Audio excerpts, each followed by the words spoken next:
Hemos tratado en este espacio diferentes escenarios de lo que significa la transformación a partir del COVID-19 y justo la palabra resiliencia es uno de los temas que invade esta nueva era, esta nueva realidad, al igual que el wellness o el bienestar en muchos de los inmuebles.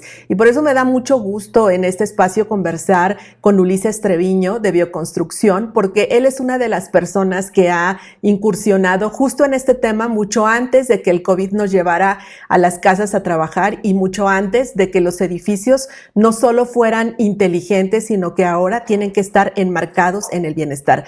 Ulises, ¿qué nos puedes platicar de esta transformación y cómo se está asumiendo en las empresas y los proyectos estos nuevos parámetros? Definitivamente tenemos una amplitud y una diferencia muy notoria en la preparación que los inmuebles disponen para recibir nuevamente los empleados. Efectivamente, como mencionabas, de muchos años atrás, el concepto de salud y bienestar ha estado presente en el entorno construido, en los espacios interiores, pero pues ahora, en esta coyuntura de la pandemia, toma una especial relevancia.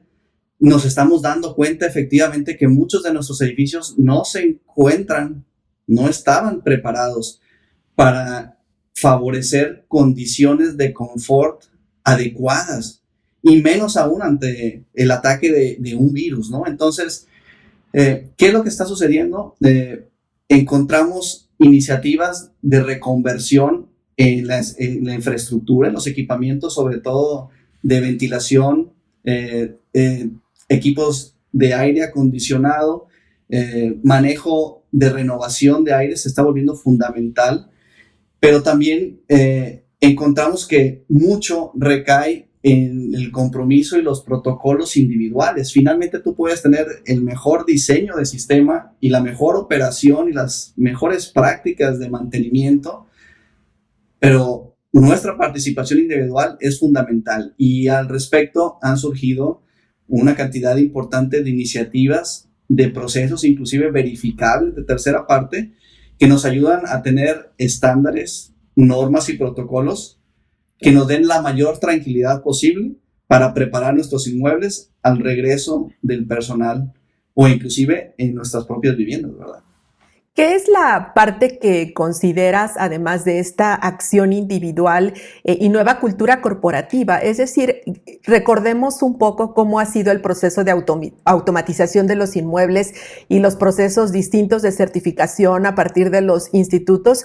Y bueno, vemos que realmente se tomaba como una moda, después ya se adoptaba como un modelo de negocio, y era muy complicado que en esta acción individual se observara como un proceso de una filosofía empresarial que hoy el virus la está imponiendo. ¿Cómo están respondiendo los institutos que han estado enfocados a todo este proceso de transformación de los espacios? Adicional a la coyuntura de la pandemia, estamos en una transición hacia el concepto de sustentabilidad 2.0, ¿no? Yo he mencionado que por muchos años el concepto de la sostenibilidad en la edificación, en los espacios construidos, venía por interiorizar y tomar el beneficio de los ahorros operativos, ¿no? Es decir, un edificio eficiente, inteligente, llamémosle ecológico, tiene un caso de negocio y tiene un beneficio ambiental directo, pero la parte social solíamos soslayarla. No dábamos la importancia al costo asociado de la productividad y no valorábamos la salud y el bienestar de los usuarios. Entonces, dicho esto, estamos ahora en esta condición, la segunda etapa, el segundo escalón de la sostenibilidad, después de quizá algunos lustros de estar enfocados en esos ahorros operativos, en esa reducción o cuidado de los recursos naturales, ahora a volvernos a enfocar en la salud del ser humano. Y concretamente, algunas instituciones, algunos grupos profesionales, asociaciones, tan pronto surge la pandemia, empiezan a generar una respuesta, una propuesta colectiva, y es la actualización de sus normas o de sus sistemas, o en algún caso particular, un sistema de certificación. Siendo muy puntuales, por ejemplo, hemos escuchado de la certificación LEED por muchos años, ¿no? Que tuvimos el gusto y el honor de participar en los primeros proyectos en América Latina, y era otro el discurso, era otro el entendimiento de los beneficios. Ahora, lo que está sucediendo es que se valora muchísimo el gran aporte que tiene cuando el espacio construido, cuando la calidad del ambiente en interior es la adecuada para favorecer salud y productividad, lo cual igualmente genera lealtad, confianza, permanencia de los colaboradores y su vinculación con la empresa. Entonces hay muchos beneficios intangibles relacionados, pero sí, efectivamente, en los últimos meses, diría semanas, acaban de lanzarse nuevos protocolos, nuevos sistemas de certificación que con una estructura normativa muy clara pueden servir de modelo para adecuar prácticas operativas,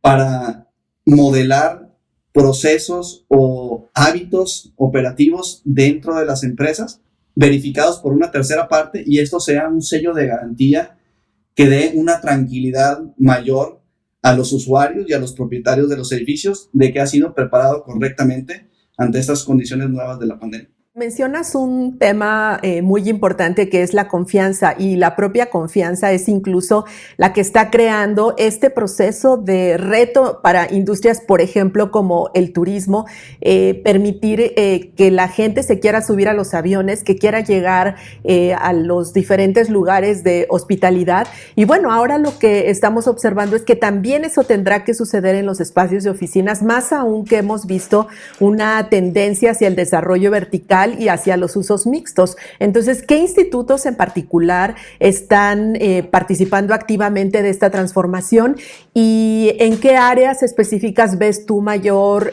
oportunidad de desarrollo, evidentemente a nivel internacional, pero por supuesto en México? Empiezo por hacer un distingo entre la exigencia normativa y las acciones voluntarias. Creo que es algo muy puntual que estamos ahora reconociendo. Ahora voy a mencionar precisamente qué tipo de sistemas puede iniciarse como una búsqueda o un compromiso individual de las organizaciones, de las instituciones, contra lo que es mandatorio. Entonces, ojo, yo sugiero que empecemos por lo primero, que de acuerdo a nuestro sector, a la tipología de nuestro edificio, busquemos si hay alguna exigencia obligatoria por parte de las autoridades locales, nacionales, aplicables. Primero hay que cumplir con eso. Quizá en algún caso puede ser muy estricta, como efectivamente tú mencionas, el sector hotelero está siendo monitoreado muy de cerca, lógicamente, por las autoridades, siendo una parte muy importante del PIB nacional y existiendo cientos de miles de empleos relacionados con esa industria. Ya existen protocolos. Entonces, dicho esto, lo que estamos viendo ahora es que estos nuevos organismos independientes están generando propuestas de valor diferenciadas. Habitualmente tienden a ser un tanto cuanto más exigentes que las regulaciones que buscan con un cumplimiento mínimo. Entonces, si tú quieres una verificación de tercera parte, y aquí menciono muy puntualmente, por ejemplo, la certificación Well Building, que era una certificación que tenía unos pocos años, estaba muy fresca en el mercado a nivel internacional. En México hay algunos primeros proyectos. Esta oficina precisamente fue la primera certificación Well a nivel nacional. Y en ese sentido, bueno, empieza a tomar tracción. Viene la pandemia y repunta mucho el interés sobre esta certificación, que es bastante amplia, pero se acaba de generar una certificación específica. No es una subcertificación, es una certificación independiente del edificio saludable, de Well Building, pero enfocado en salud e higiene. Se llama Well Health and Safety.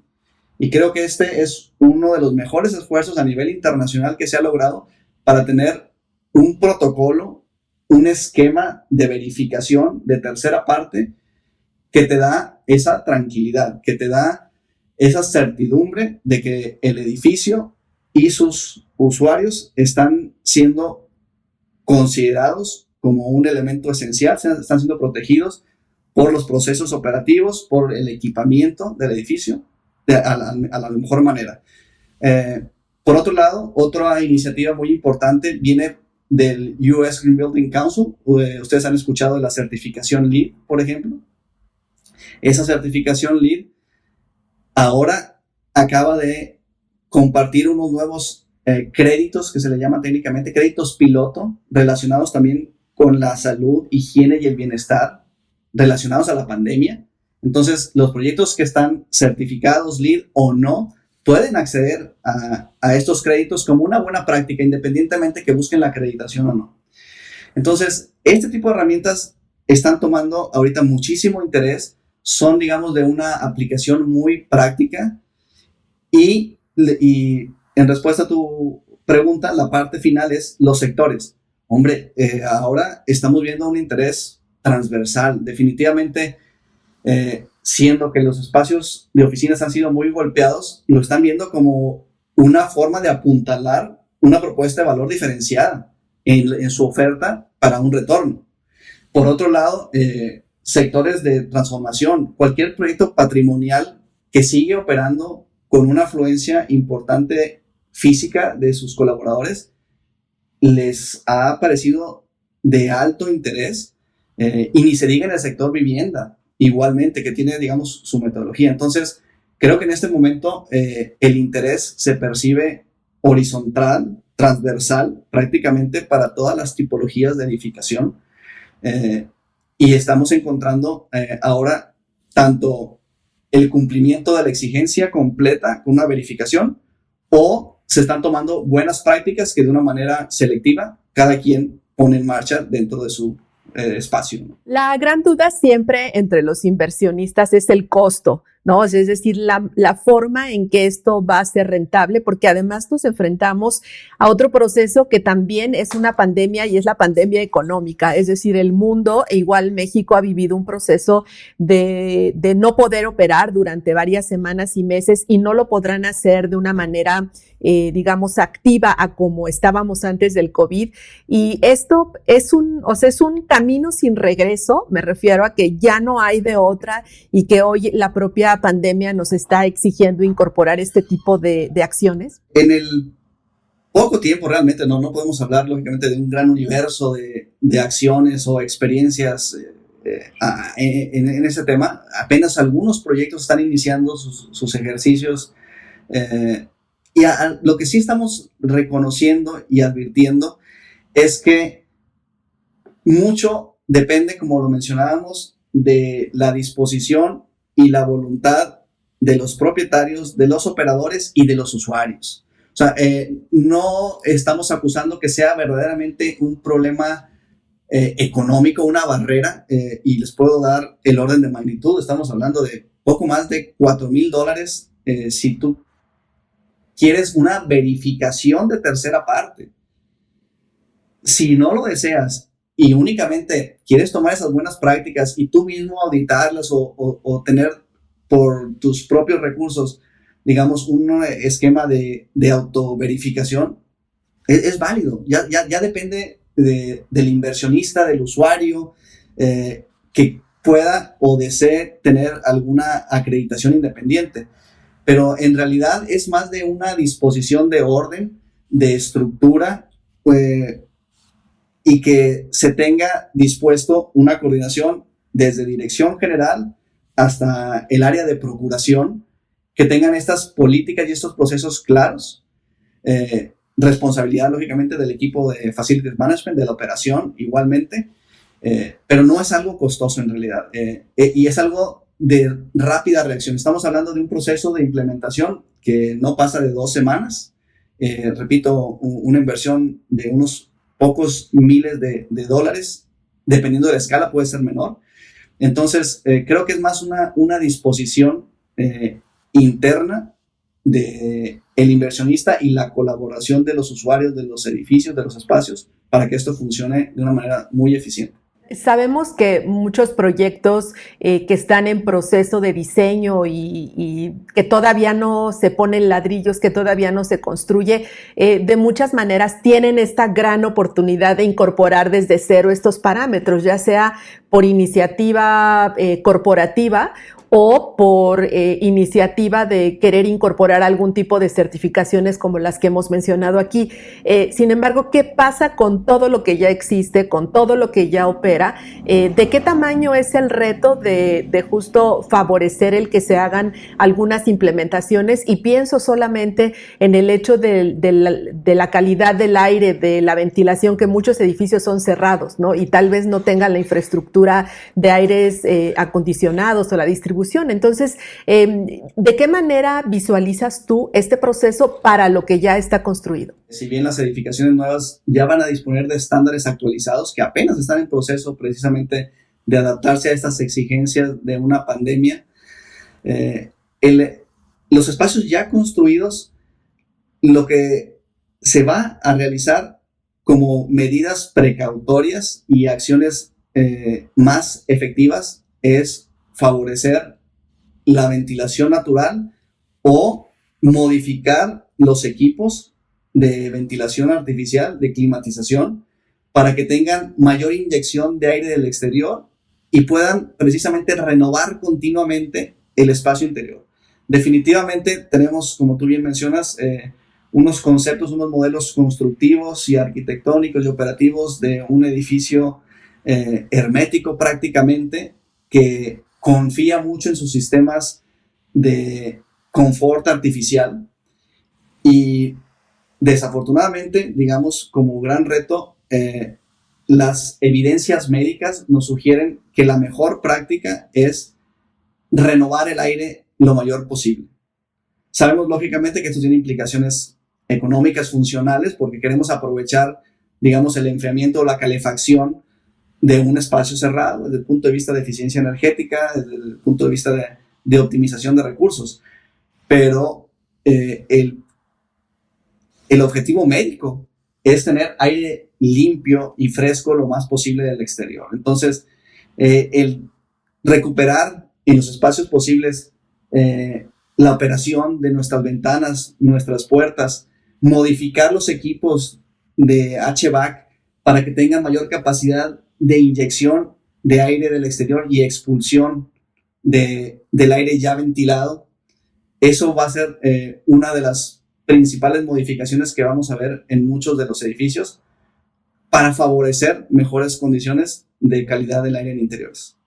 El bienestar llegó para quedarse, y particularmente cuando hablamos de que el mundo productivo está siendo cada vez más invadido, hablando en un concepto positivo de nuevas generaciones como los millennial y centennial, que sí buscan el bienestar y sí buscan otros parámetros.